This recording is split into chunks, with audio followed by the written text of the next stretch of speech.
जय श्री कृष्णा। राधे राधे। बहुत समय पहले की बात है। किसी गांव में मक्खन बेचने वाला एक व्यापारी रहता था। उसका नाम भी मक्खन लाल ही था। स्वभाव से बहुत कंजूस था। फिर भी जो काम करता था बहुत मेहनत और ईमानदारी से करता था। उसका मक्खन को लेने के लिए दूर दूर से लोग आते थे। एक दिन उसकी दुकान पर उसकी बहन और जीजा जी आए। सीधा वृंदावन से आ रहे थे। उसकी बहन उसके लिए लड्डू गोपाल जी लेकर आई। लड्डू गोपाल जी मक्खन लाल को देते हुए कहने लगी, इन्हें घर ले जाना, इनकी प्राण प्रतिष्ठा करना और रोज पूजा करना। मक्खन लाल बहुत कंजूस था। सोचने लगा, घर लेकर जाऊंगा तो घरवाली इनके श्रृंगार और पूजा में खूब खर्चा किया करेगी, इससे तो खर्चा बढ़ जाएगा। इसीलिए कहने लगा, नहीं नहीं, घर नहीं लेकर जाऊंगा, दुकान पर ही रखूंगा। उसकी बहन बोली, अच्छा ठीक है, दुकान पर ही रख लेना। जब तू सुबह दुकान पर आया करेगा तो लड्डू गोपाल जी को दुकान में से ही थोड़ा सा मक्खन निकालकर भोग लगा दिया करना। यह सुनकर मक्खन लाल तो हैरान हो गया। अब इनके लिए भी मक्खन निकालना पड़ा करेगा। फिर भी उसने बहन से कुछ नहीं कहा और कहकर हाँ कर दिया कि ठीक है। अगले दिन जब वह दुकान पर आया तो लड्डू गोपाल जी को देखकर उसे याद आया कि इन्हें मक्खन का भोग लगाना है। लेकिन फिर कहने लगा, कोई बात नहीं, कल ही तो आए हैं, एक दो दिन बाद लगाऊंगा, जल्दी क्या है। अभी तो वृंदावन से मक्खन खाकर आया ही होगा, एक दो दिन बाद तुझे भोग लगा दूंगा। ऐसा कहते कहते एक दो हफ्ते बीत गए। कान्हा जी बेचारे रोज बैठे बैठे इंतजार करें कि आज भोग लगाएगा कि आज भोग लगाएगा, लेकिन वह कंजूस मक्खन लाल रोज आनाकानी करने लगा। एक दिन की बात है, जब मक्खन लाल सुबह दुकान पर आया तो देखा उसका आधा मक्खन गायब है। वह सोचने लगा, ऐसा कैसे हो गया, मक्खन कहाँ चला गया, किसने चोरी कर लिया, कौन ले गया। खैर अब वो कर भी क्या सकता था। रोज जितने पैसों में उसका मक्खन जाता था उस दिन भी उसे उतने ही पैसे मिले। लेकिन फिर भी उसके मन में यही उथल पुथल मची रही कि आधा मक्खन आखिर चला कहाँ गया। अब तो यह रोज का नियम हो गया, आधा मक्खन रोज गायब हो जाता। मक्खन लाल को इससे बड़ी चिंता हुई। हालांकि उसकी बिक्री में कोई कमी नहीं आई, उसे रोज उतने ही पैसे मिलते जितने पूरे मक्खन के मिलते थे। पर फिर भी वह सोचने लगा कि आज रात मैं दुकान पर ही रुकूंगा और देखूंगा कि मक्खन लेकर कौन जाता है।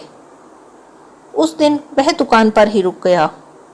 आधी रात को क्या देखता है कि एक बालक मक्खन के मटके के पास बैठा है और दोनों हाथों से मक्खन खा रहा है। मक्खन लाल तो हैरान हो गया, यह बालक कौन है, कहाँ से आया, इसे यहाँ कौन लेकर आया, इसके मैया बाबा कहाँ हैं, यह दोनों हाथों से ऐसे मक्खन खा रहा है जैसे इसी की दुकान हो। मक्खन लाल को बहुत गुस्सा आया। दबे पांव जाकर उसने उस बालक को पकड़ लिया और बोलने लगा कि अब नहीं छोड़ूंगा, पकड़ लिया है, अब नहीं छोड़ूंगा। वह बालक अब भी दोनों हाथों से मक्खन खाता रहा। उस बालक ने कहा, ठीक है, मत छोड़ना। मक्खन लाल सोचने लगा, इतना हठी बालक है, यह तो डर भी नहीं रहा, जरूर इसके साथ कोई आया हुआ है, मैं जरा उसे देखता हूँ। ऐसा कहकर वह दुकान में इधर उधर देखने गया। जब वापस आया तो देखता क्या है कि वह बालक भी गायब है। मक्खन लाल को बहुत हैरानी हुई कि एक क्षण में ही बालक कहाँ चला गया। बेचारा मक्खन लाल मन मसोस कर बैठ गया। अगले दिन उसके घर फिर उसकी बहन और जीजा आए। उसने उन्हें सारी बात बताई। मेरी दुकान से आधा मक्खन रोज गायब हो जाता है, ना जाने कौन ले जाता है। उसकी बहन बोली, ऐसा करो, अपने जीजा को आज साथ ले जाओ, जरा देखो तो कौन चोर है। रात को जीजा और साला दुकान में छुप कर बैठ गए और देखने लगे कि कौन आएगा। तभी उन्होंने देखा कि एक बालक, वही कल वाला, मटके के पास बैठा दोनों हाथों से मक्खन खा रहा था। दोनों दबे पांव गए और बालक को पकड़ लिया। उस बालक को पकड़कर पूछने लगे, कौन हो तुम और कहाँ से आए हो, यह मक्खन क्यों खा रहे हो, इतना सारा मक्खन तेरे पेट में जा कैसे रहा है। वह बालक बोला, मैं वृंदावन से मक्खन लाल के दुकान के मक्खन की खुशबू के कारण ही आया हूँ और तुम लोग मुझे मक्खन खाने से रोक रहे हो। वह और उसका जीजा तो दोनों एक दूसरे का मुंह देखने लगे। यह क्या कह रहा है? यह छोटा सा बालक वृंदावन से मक्खन चोरी करने के लिए आया है। मक्खन लाल ने थोड़ा गुस्सा दिखाते हुए पूछा, तेरे मैया बाबा कहाँ हैं? बालक बोला, वो तो अभी वृंदावन में ही है, मैं तो केवल यहाँ मक्खन खाने आया हूँ। मक्खन लाल बोला, अरे तू मेरा घाटा करवा रहा है। बालक बोला, क्यों? मक्खन बेचते हुए तुम्हें कभी घाटा हुआ है? तुम्हें तो उतने ही पैसे मिले हैं जितने रोज मिलते थे। मक्खन लाल सोचने लगा, बालक कह तो सही रहा है, पर यह हो कैसे रहा है? अपने जीजा से मक्खन लाल ने कहा, जरा इस बालक को पकड़ के रखो, मैं जरा इधर उधर देख कर आता हूँ, इसके साथ जरूर कोई और भी होगा। जब वो इधर उधर देखता है तो उसे कोई नहीं मिलता, आकर देखता है तो बालक भी वहाँ नहीं है। जीजा को पूछता है कि बालक कहाँ गया? जीजा कहता है, मुझे नहीं पता कहाँ चला गया। तभी उन दोनों का ध्यान लड्डू गोपाल जी की तरफ जाता है।